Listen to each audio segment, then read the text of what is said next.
time, yeah, making a difference, one cup at a time. Tea time. So be sure to grab your tea, grab a seat, and tune in to Miss Liz.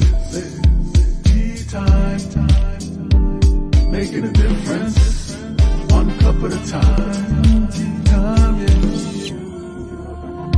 Tea time, time.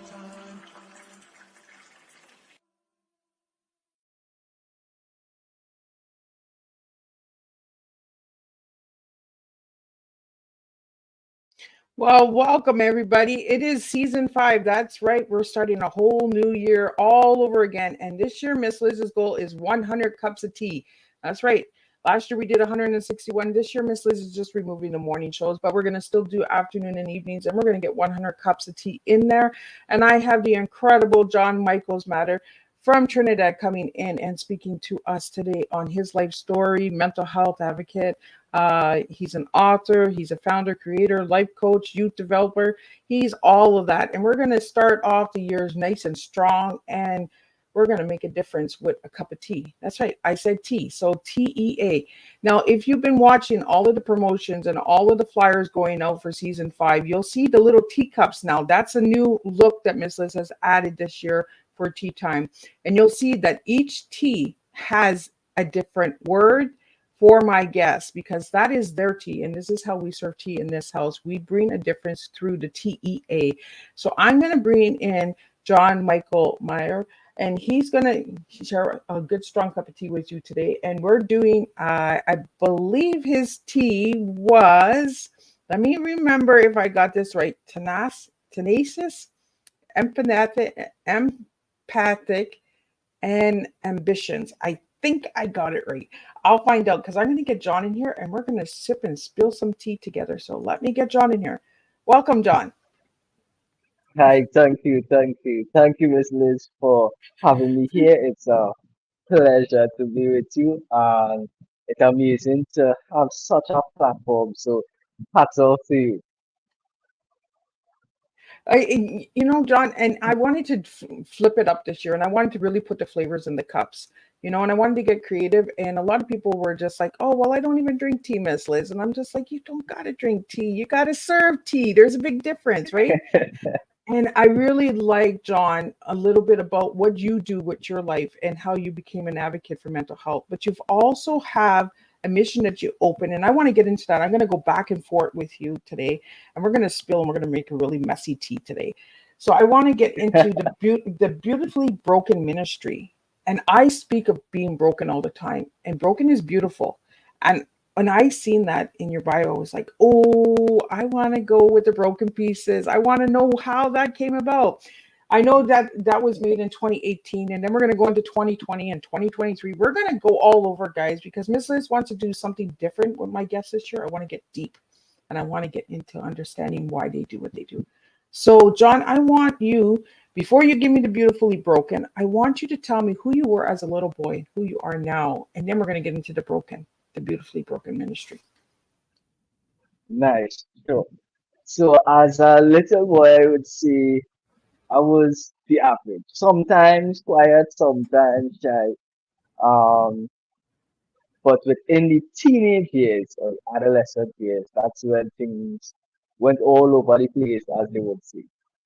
And from the adolescent years going through different trials, struggles, um, that is where the birth of Beautifully Broken and this version of myself came from, right? So during my adolescent years, while I was in school, that would be high school, I lost one of my friends to murder. And I did not know how it would have affected me at that stage, as I have lost a lot of other individuals prior to. And that is basically a backstory to how the birth of Beautifully Broken was developed. So it came from pain, right? Yeah, basically, yes. And I think that that's where we really make a difference with advocating, is taking pain to purpose, right? and taking the broken pieces and putting them together and mending them. And you have merchandise and stuff. I've seen like the images of a big bunch of group of youths and that. So you do a Yeah. lot of youth development as well. You work with a lot of youths and men mainly, correct? Yep. Yes, that's correct. Yes. So who created the branding for the Beautifully Broken? Because it's gorgeous. So I did it for myself. Did the concept, did the idea, did the graphic. So when I got the idea of it, I really took some time to develop the thought behind it, develop the ideas surrounding it, develop what the ministry would actually be about, right? The ministry came out of my personal testimony, which I believe we'll get into sometime soon. But most of the artwork, the groundwork, I did mainly by myself, as well as I have a team to help with different ideas, different ventures, different seminars, workshops, and those stuff. But the reason that I asked you, John, about that is because graphics also is a way of us expressing ourselves. And that's why I wanted to know who created the graphics. I wasn't sure if it was you or if it was somebody else. But I mean, that's our Yeah, way of expressing ourselves as well, is through artwork. correct. And Yep. I've seen some of your artwork. Your work is really amazing. You also do some poetry and writing in your books. You have three amazing books out there that we're going to talk about. But I mean, it comes from the way that we express ourselves and the way that we bring our messages to the world. And I didn't like when I seen that Beautifully Broken, I was like, yeah, absolutely. Like, I get this. I understand that completely. Because a lot of people, when they hear the word broken, they think of weakness. Where Correct. I hear the word broken and I think of strength, Yep. because we have to all break in order to shine, right? We all have to light that light in. So I think it's amazing what you're doing. I want to get into before we get into the books. I want to get into your testimony, Michael, John, because Hmm. your testimony is really powerful. You speak for a lot of people. You're a motivational speaker. What what is your mission in life and message to everybody out there? Nice. So I would say my mission in life is just to inspire, to share a unique perspective as we all are. And as as the ministry embodies beautifully broken, my message is really that no matter how broken you might be, in essence, your brokenness brings out that beauty. I once knew that when you have a rose, you have to break it in order to get the center. No, I never really do it, but that's what I heard, right? And it is through our own experiences, it is through our own brokenness, it is through all that we go through or endure as individuals, we are then able to really see that we are strong. There are individuals that might say, "Yeah, I'm strong," but how strong are you if it isn't tested, right? So, in other words, your brokenness is your true story, and how you evolve from it, how you embrace it, how you understand what you have been through, how you use it to inspire, how you use it to motivate, how you use it to encourage others to embrace themselves, embrace their stories, and continue living beautiful lives. So going into the testimony of beautifully broken. As a young as a young man, I was always ambitious. So that was one of the words, right? So I was always ambitious. I was always driven. Um, Coming from where I come from, uh, this part of Trinidad we call what we call quote unquote the ghetto, right? So it is more of a rough edge to society. You learn things faster. Different realities hit you a lot faster. And I was always able to fight. I was always able to push. I was always driven. until one day, as I was mentioning, I got a phone call from a friend who told me that another friend was murdered. And it really took a turn in my life at that point in time. And I went to his funeral with a next friend. And then the year after, that friend passed as well. Same thing. And then my life spiraled at that point in time because I started to ask myself or question the question that most times we have at some point in time is, what is life actually? Is life worth living? And at that point, I ended up in St. Anne's. Now, down here, that is what we call, as outside would know, the a mental institution, right? So it was a mental health hospital that I ended up in at one point in time. I went through depression. I attempted suicide twice.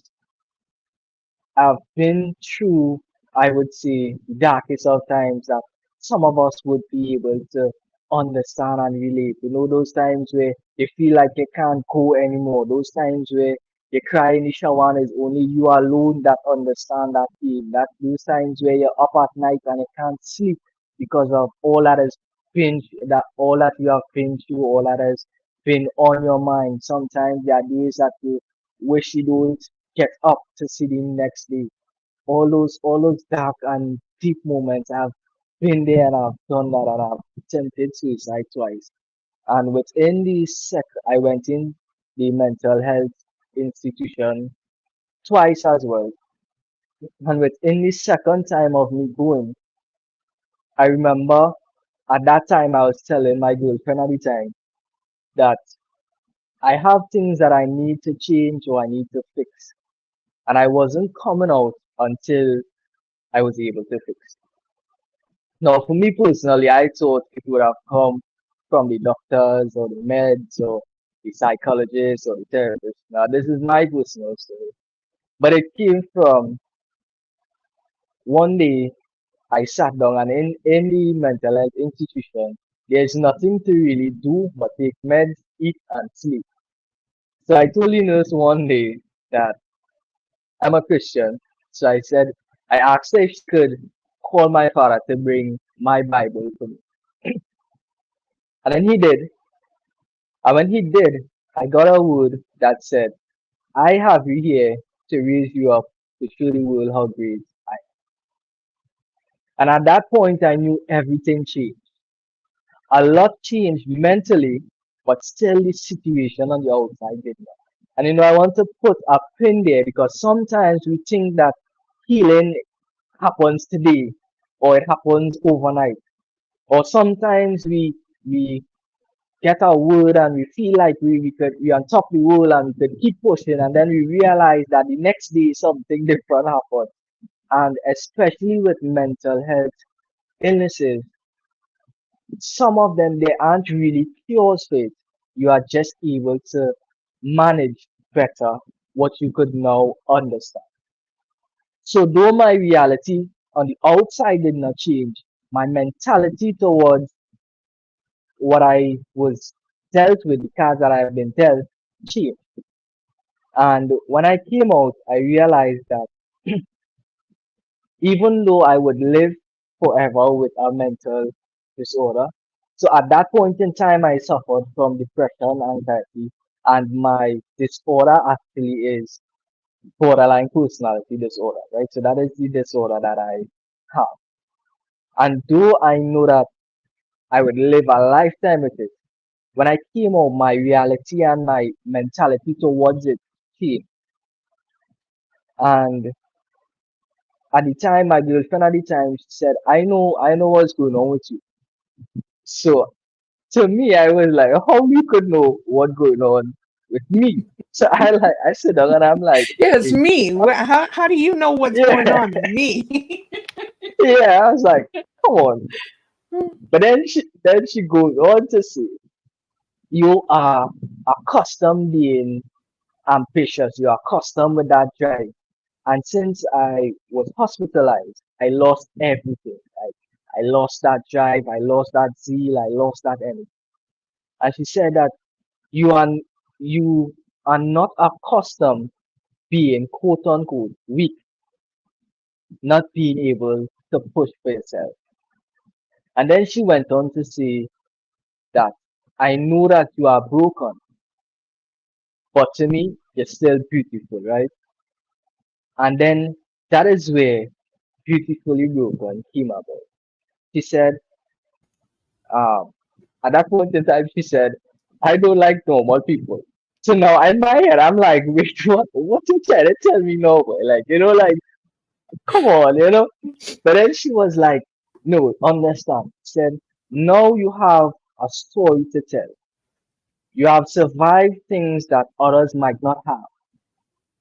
And that is the true beauty in brokenness. So for everyone, I message for everyone that feels broken. Once you still have life, you still have another chance. And in essence, that brokenness is what you can use to inspire others. Yeah. It's what you can use to help someone else in the same situation. It is ultimately what you can use as your tool or benchmark of strength. Because for anyone that is suffering with mental health illness in particular, every day sometimes feels like a tremendous battle. Just to survive one day sometimes is a lot. It feels like a lifetime. So to anyone there with mental health issues like myself, I know that you are truly strong and you embody what strength is. Just to get up and next day to fight again is really a lot. And this is where Beautifully Broken evolved to help others to let their light shine through their brokenness. And to always remember that no matter what, no matter how broken that you might be or might become, you're always in I would say my father's eyes, in God's eyes, and whoever you pray to, you are always beautiful to him.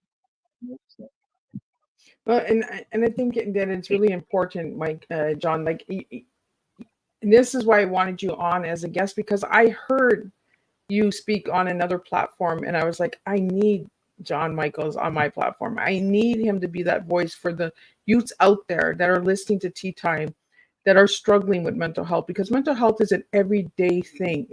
There's no magic wand that fixes it. It's a personal journey, and like you said, when you were told, I know what's going on inside of you. How do you know what's going on inside of you unless you're inside of me, right? And the mental health, that's why we have such stigma on it, is because people just assume that they understand what we're going through without even listening to us. And that's the biggest thing, is we're not listening. We're just responding. We're just saying, well, go here, take this pill, take that. And you realize that being in the mental health hospital, that you had to do the work. The pill wasn't going to fix it. The hospital wasn't going to fix it. It had to be you that says, you know what? Okay, this is me and it's within me and I need to fix it. And I'm glad that you have that strong faith, John, because without faith, how do we carry on? Whether it's Buddha or God or whatever we believe in, right? The spiritual universe, uh, you know, we all have something that we believe in that pushes us on, and we need that faith, and that's why I don't speak of religion or stuff like that. I speak of the faith within ourselves. So the cup within ourselves is how we serve and how we bring that to the table. And you gave me a really strong tea, because when I asked you for the 3 words, I was like, oh, I like this tea, because it tells your story. For anybody that knows you, John, when they see these 3 words, they're like, that is John. That is what John does. That's who John is. And this is why we're going deep with tea this season, is because I want people to understand that the tea within ourselves is how we serve. So when I get asked, Miss Liz, is that a good tea? You're doubting your tea. So I don't know. You tell yourself, is it good? you know? yeah, But I didn't get that from you, John. You gave me the 3 words and I was like, yeah, he gets it. he gets it, you know? And that's what I want the listeners and viewers out there to get it. Your tea is within you. Each tea is going to be different. You can still use the same words as that we're using because it's a different story. It's your story to tell. And that's what you said, John, was, the story to tell. One day you'll have that story and you have your story. I I just really want to commend you on your strength because mental health is a battle. One day at a time sometimes is a real battle. It's a struggle, you know. Um, and I think mental health also has a stigma on it and this look on it that you have to look depressed. You have to be depressed to have mental health. Well, that's not how it works. You could be smiling, the best business person out there making seven figures, and you're still struggling with depression and nobody knows, right? Okay. So I want to bring that voice and I want the viewers and listeners out there to understand that this year on season 5 with Miss Liz, we're going to do deep teas and we're going to really understand why we serve what we serve, why we write what we write. John, you wrote 3 amazing books that I want to get into, and they do tell a little bit about you as well as an individual. So if you want to share, I'm just going to read the titles out. I'm not sure if I have them in the right order, but you have The Rebranding Relationships, Self Love, the Foundation of Relationships, Lessons My Father Never Taught Me, The Perfect Gentleman, and Finances on a Page, a comprehension guide to financial management.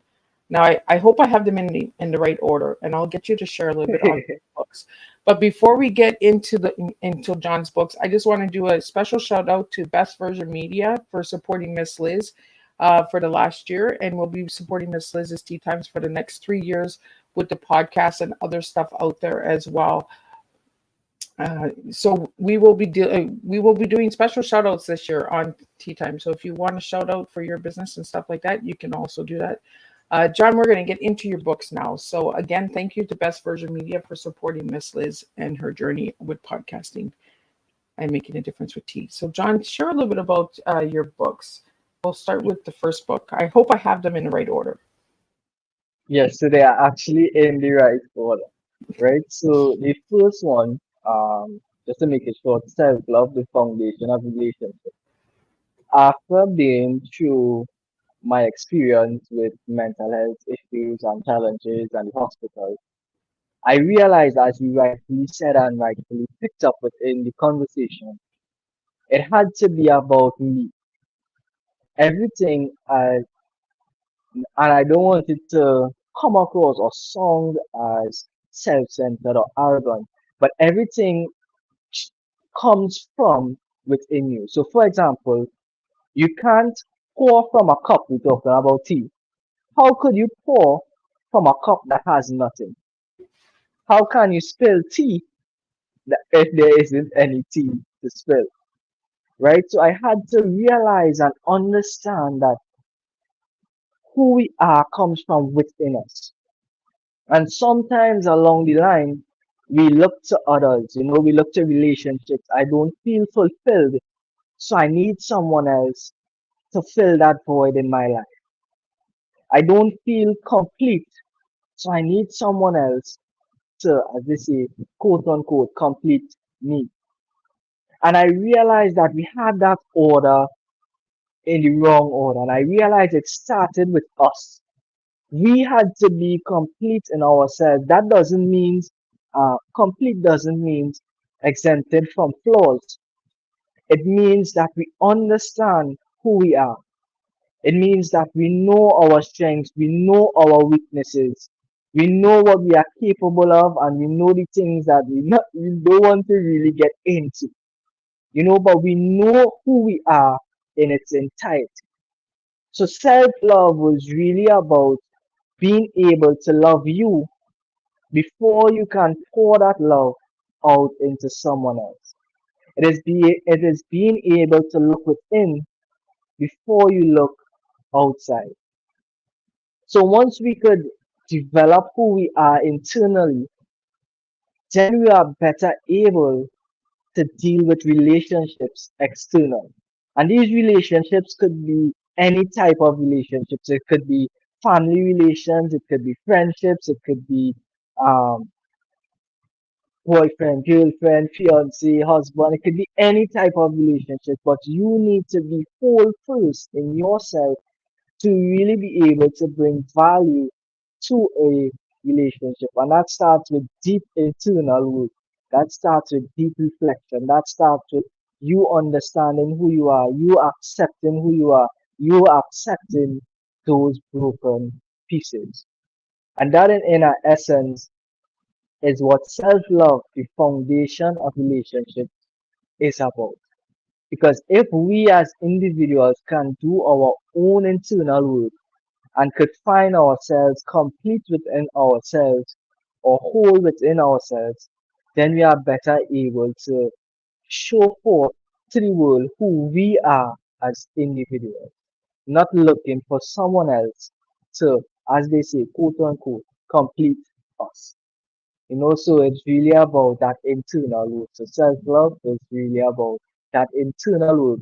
And it came as the first book after me having to really go through it for myself, me having to go through the therapy sessions, I took meds at one point, me having to take the meds to do the internal work, to do the hard work. Sometimes it's work that we don't even want to do, because it brings up so much.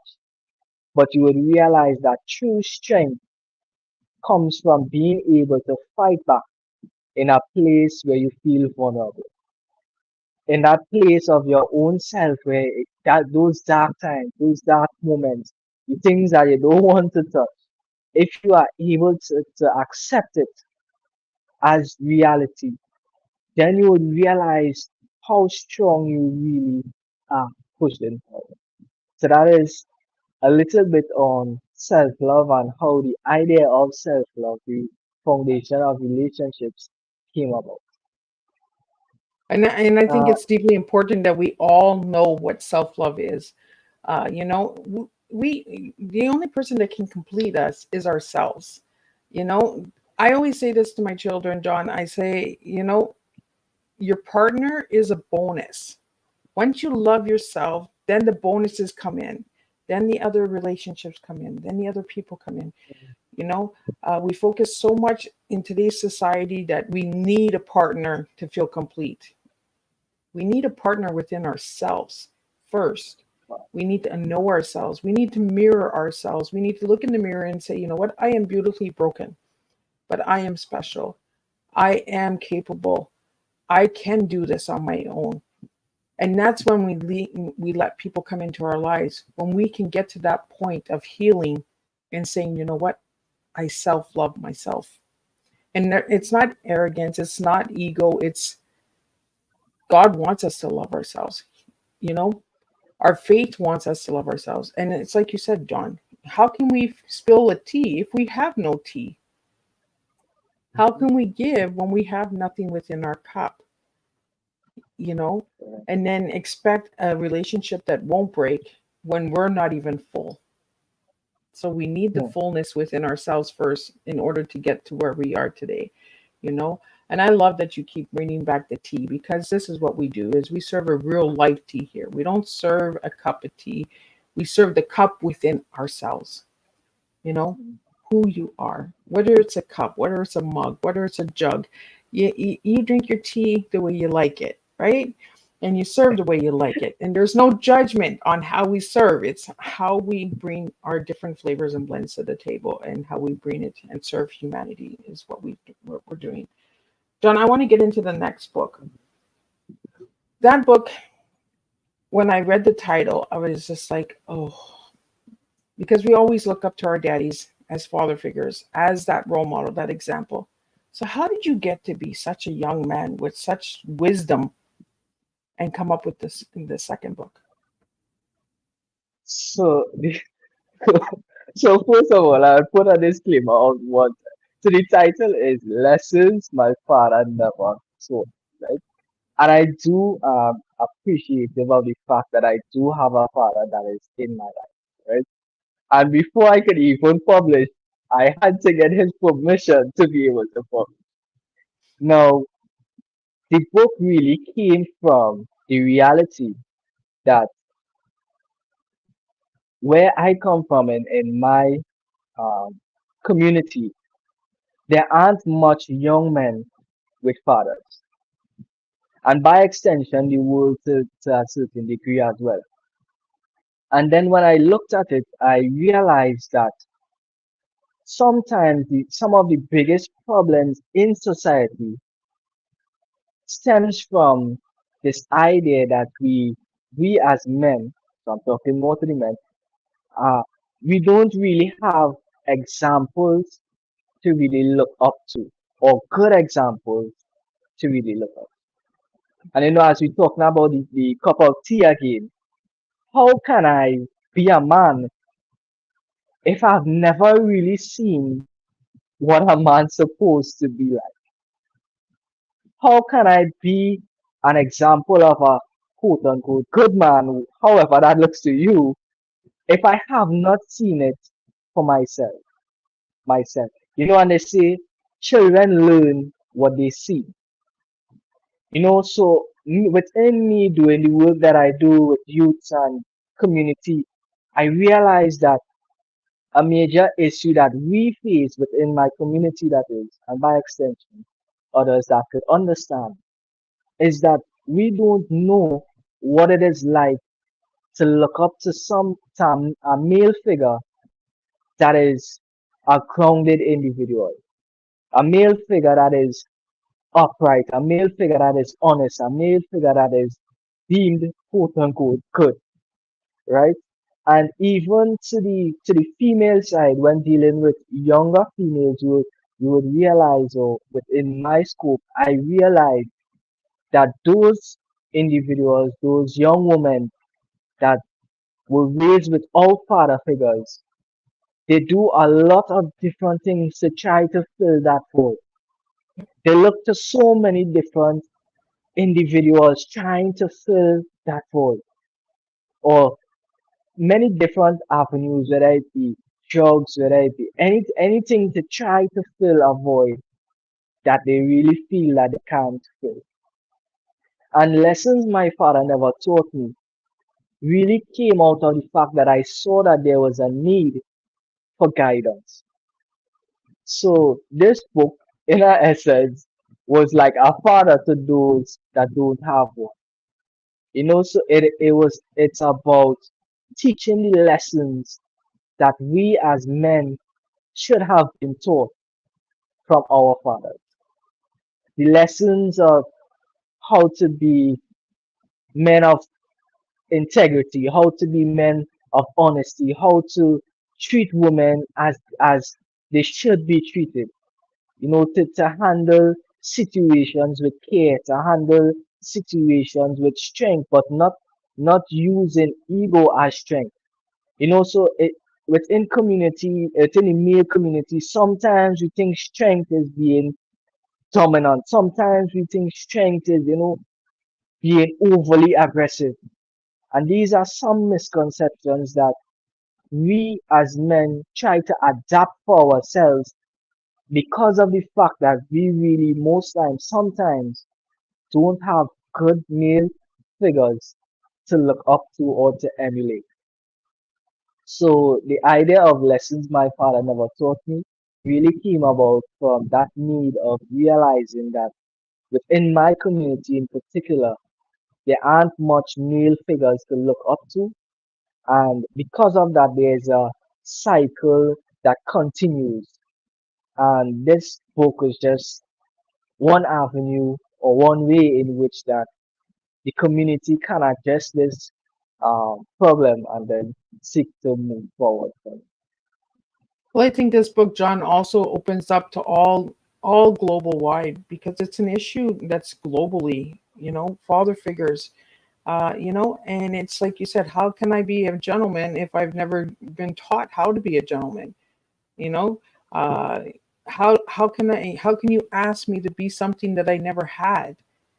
Because we do learn and teach from our elders. If our elders are not teaching us, how do we expect to learn?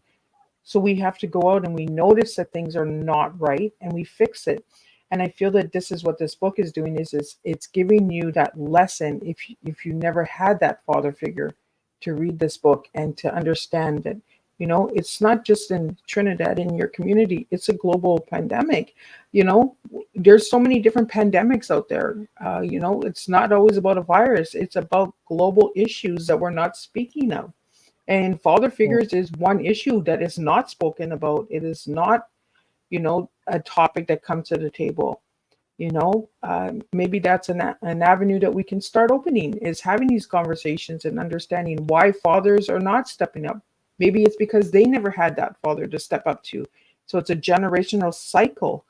They were never taught it, so how can they teach it to their sons and their daughters? And it is true, when a daughter is raised with no father figure, she will seek attention in a lot of ways that are not healthy. And I'm so glad that you brought that up, John, because we need these conversations on the table. We need to have this yeah, open and raw conversation on hard topics of issues that are affecting worldwide, not just in one community, not just in one country, but around the globe. That this is happening, and it goes for mother figures as well. You can reverse it. So the mother who never taught you how to be a mother, you know, mm, I, and it's generational cycle and patterns that are done over and over and over again until we have that person like yourself, John, that speaks up and says, "Hey, I'm noticing this. Let's fix it. Let's bring you yeah, some information. Let's see why it's not working." And it goes right back to the first book that you wrote, self love. You know, the yeah, fathers may not have that self love within themselves, so how can they give love to a child? There's so many reasons why people are the way they are and why they serve the way they are, right? So how did you go from self love to father figures to financials?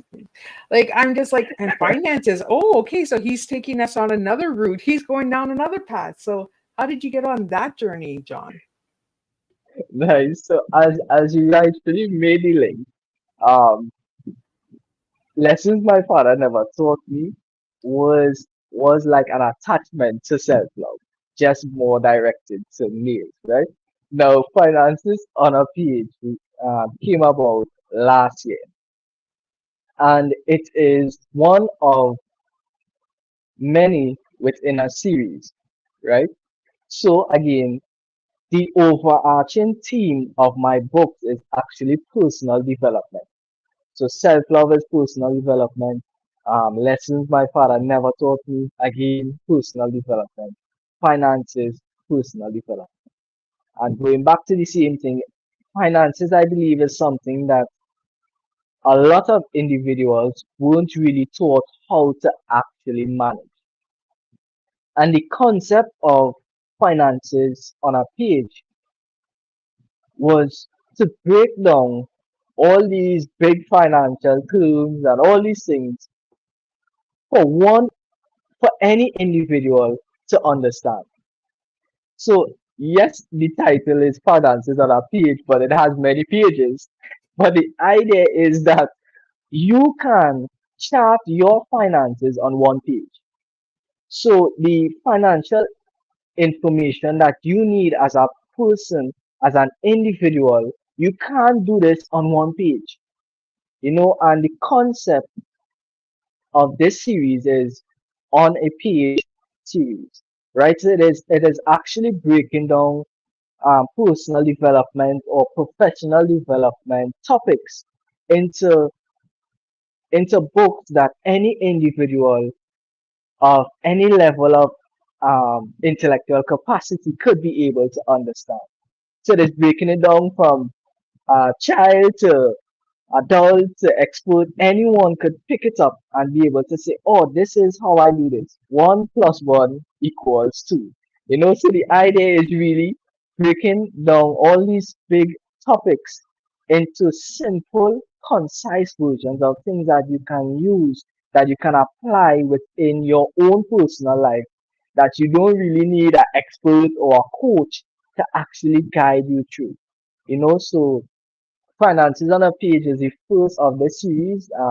Then we're going on to business on a page, leadership on a page, public speaking on a page, a whole range of personal and professional development topics that we can break down and simplify so that any individual of any age or any background could really understand and apply it practically to their lives. So this is how that aspect of that part came into the picture.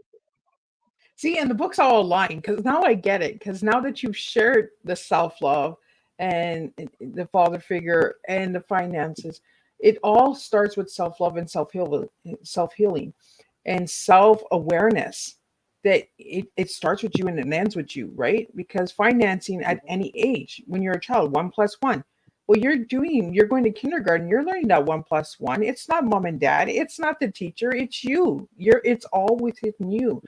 And I see the alignment of all the work that you do, John, and it all flows together. And that's what makes a strong team, is when it all aligns together. When each book, each organization that you've created, each flow of work that you've done, your advocating, your speaking, your training, your coaching, it all flows together, right? It all comes from the same cup. It comes from you. It's all within Yeah, you, you know. yeah, It's truly inspiring when you see that, when people understand their purpose in life, that you open up so many doors for others, and you just never know who's listening and who's being inspired. When I heard you speak at Carl's event, I was just like, oh, I need this boy. Like, I need his tea. I need to understand why we're not getting these voices out in the world. Why yeah, is it being blindsided with the incredible work that you're doing? And that's why I have this platform and this opportunity for my guests, is for them to sit and share all of the stuff that they do and why they do it. Now, would I do all of the stuff that my guests do? No, I wouldn't.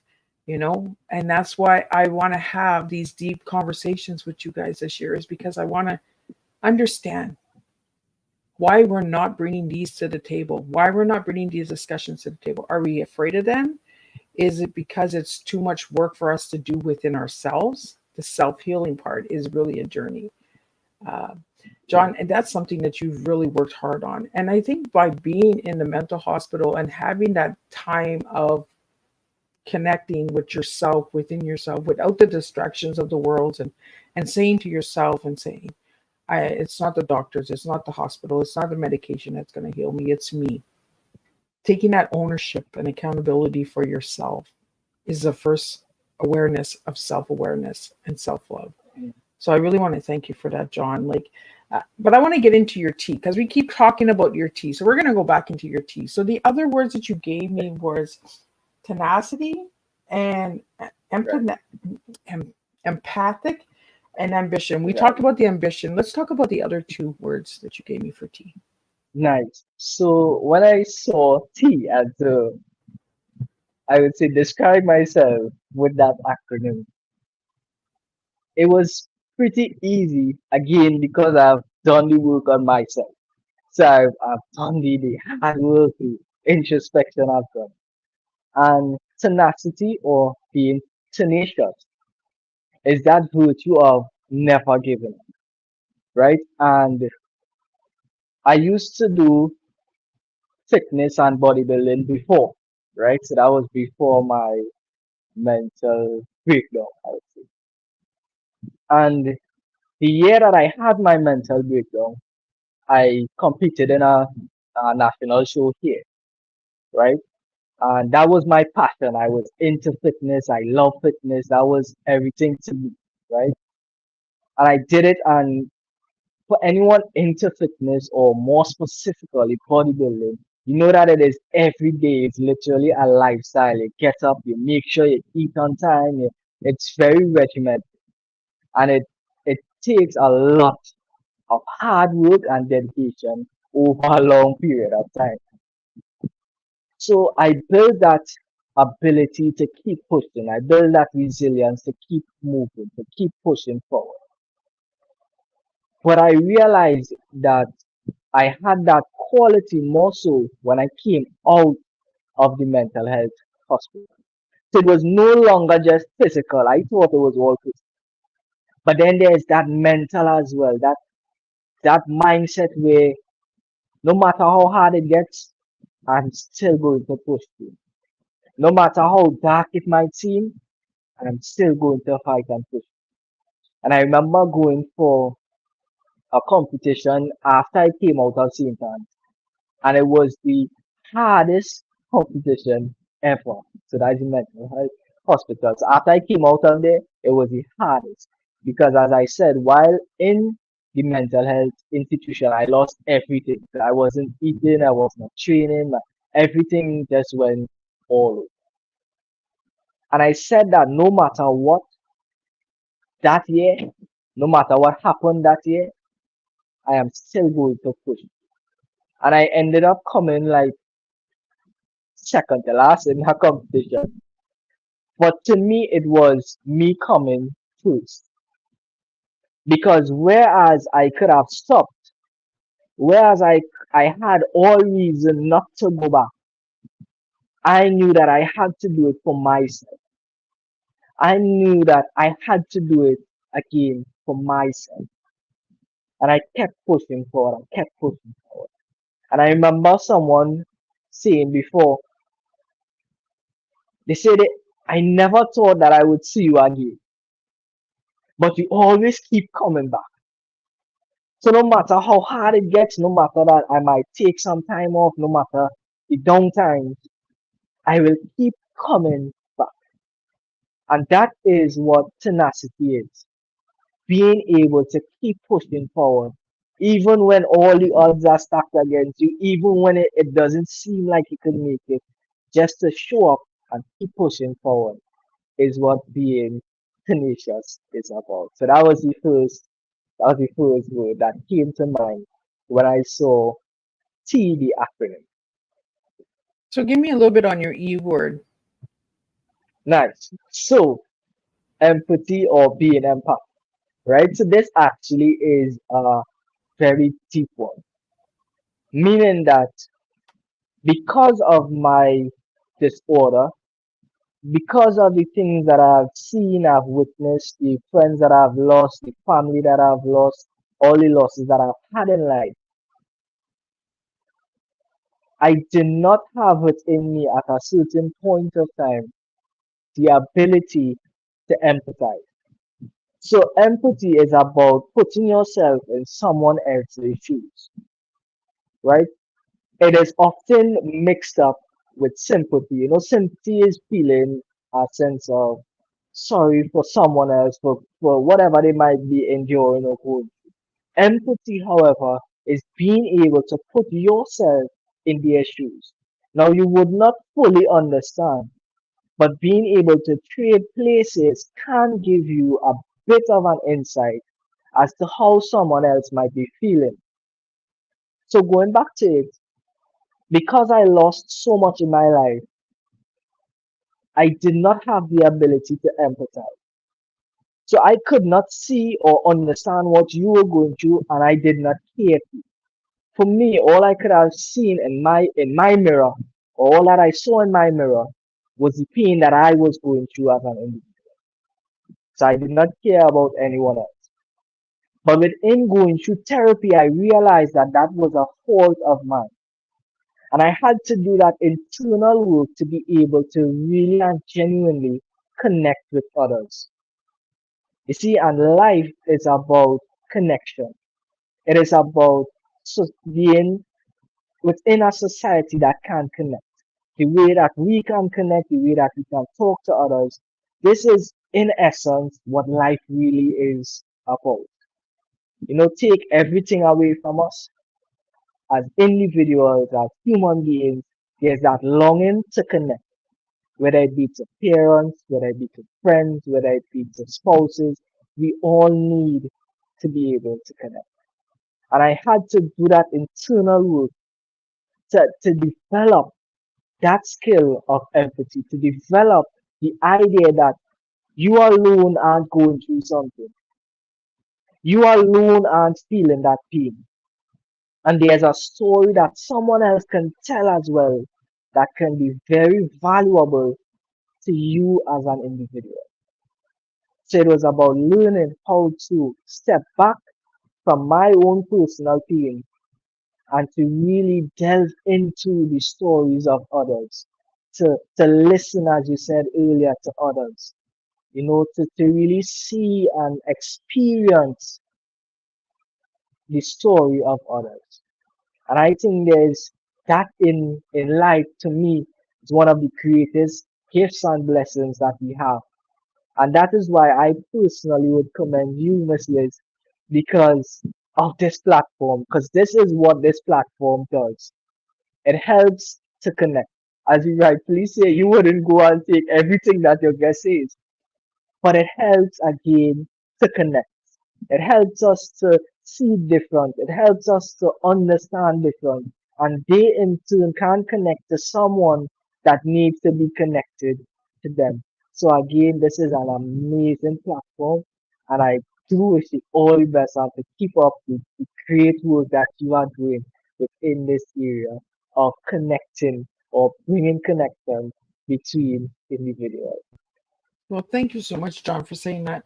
You know, it's Miss Liz putting herself in your shoes and understanding that your story, I may not understand the pain, I might not understand the journey, but it's listening and putting myself in your shoes, not walking in your shoes, but putting myself in your shoes and understanding that we all see and do different.